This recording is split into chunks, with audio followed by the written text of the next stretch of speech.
The Dallas Cowboys truly loaded up this offseason while also retaining most of their free agents. I know many people just think of this team as a joke now after how they always choke in the playoffs, but eventually they're going to break through, and I think they have all the tools to make it happen this season. In this video, I'm going to be sort of recapping what the Cowboys have done so far this offseason and why I think this team is ready to have a big year as training camp is about to start. Before I begin, I would really appreciate it if you would drop a like and subscribe. It only takes 5 seconds, plus you can always change your mind. I'm on the road to 20k subscribers and we are just growing super fast right now. Alright, so the Dallas Cowboys are coming off back-to-back 12-win seasons, and even though, like I said, they've kind of become a meme for their poor playoff performances, I definitely think they have the tools to make a run at it all, and it's all going to come down to execution. One thing I don't think fans really ever actually think about is how, since there's 30 teams in the league, there's mathematically only about a 3% chance for each team to win the Super Bowl every season. I'm not at all saying that losing and underperforming is acceptable, but sometimes it's funny when fans want to blow things up after a good roster didn't go to the Super Bowl after 2 seasons. Anyways, getting back on track, I want to talk about some of the areas the Cowboys were weak at last season. Starting off,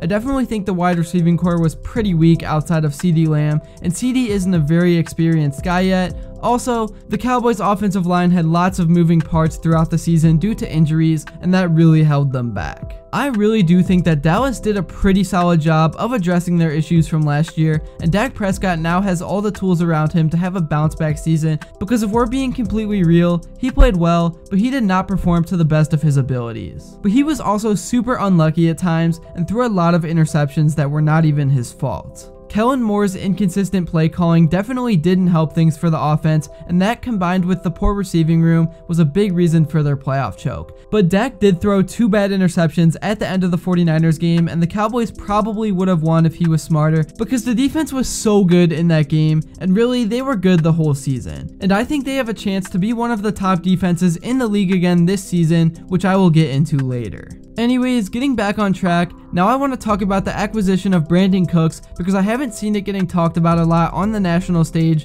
and this move is way bigger than it seems. Cooks has played in Houston over the last few years, so he hasn't got much attention anyways, and he's had some really poor QB play, and now that he gets to play with a much better offense in QB behind Cedee Lamb, I think he's going to have a good season and could even have a breakout one. And I also think his experience can definitely help some of the young guys throughout the roster. And I also think Michael Gallup moving down to the wide receiver 3 spot will be perfect for him, because last season, after coming back from that injury, he was just never the same, and now that opposing defenses will not be focusing on him that much, I think he will become a big part of this offense again. Alright, so now I want to talk a little bit about the running back room, because after losing Ezekiel Elliott, I really think Tony Pollard is going to have a huge year now that he's got the backfield to himself, despite all the drama going on league-wide with that position. And even though it's kind of hard to feel bad for millionaires, I definitely think the elite running backs in the league deserve their paycheck.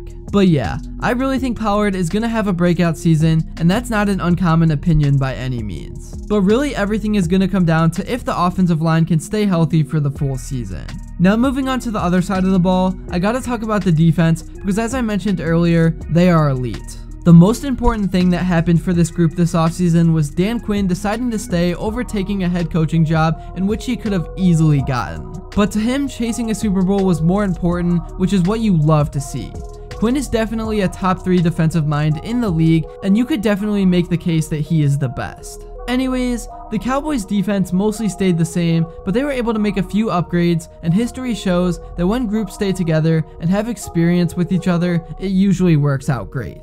The first move I want to talk about is when they traded for Stephon Gilmore, because I really think he still has something left in the tank, and corner was definitely Dallas's weakest spot last season. And now with Diggs and Gilmore both locking up those corners together, it's going to be a lot tougher for opposing receivers. And in terms of the slot corner, there's a few guys that could start week 1. In terms of the safety position, the room is going to be completely the same with Malik Hooker, Jaron Kearse, and Donovan Wilson, and all those guys really played well last season. And now last but not least for the front 7, Micah Parsons is the guy that gets all the national attention for obvious reasons, but I think some of the guys around him definitely deserve a lot of credit too. In the 3rd round of the draft, Dallas took DeMarvion Overshown from Texas, who could add some depth to the linebacking position, and personally, I think he has some decent potential because of his athleticism. And at the D tackle position, the Cowboys made their biggest and most surprising pick in Mazi Smith out of the first round. This guy isn't much to write home about in terms of pass rushing, but he's super strong, which means he's pretty good with stopping those inside runs. Anyways, that's really all I have to talk about for this video. I am by no means a Cowboys fan, but I definitely have to give respect where it's due because they improved an already stacked roster, and like I said, this season is just going to come down to execution when it matters most. Let me know in the comments below how you guys are feeling about this Cowboys team heading into the upcoming season, and drop your record predictions because I'm curious to hear what you guys have to say. I personally am going to go with 13-4 because they've shown that they're legit over the past few seasons, and I think the offseason moves were good enough to get them another win. Thank you all so much if you made it to this point in the video, and if you enjoyed and haven't yet, make sure to like and subscribe because your support truly means the world. It's just crazy how fast the NFL season is approaching, and we're actually only 2 weeks away from the Hall of Fame game. And with that, there is just so much to talk about, so let me know what you would like to see next. But until then, I will see you all later.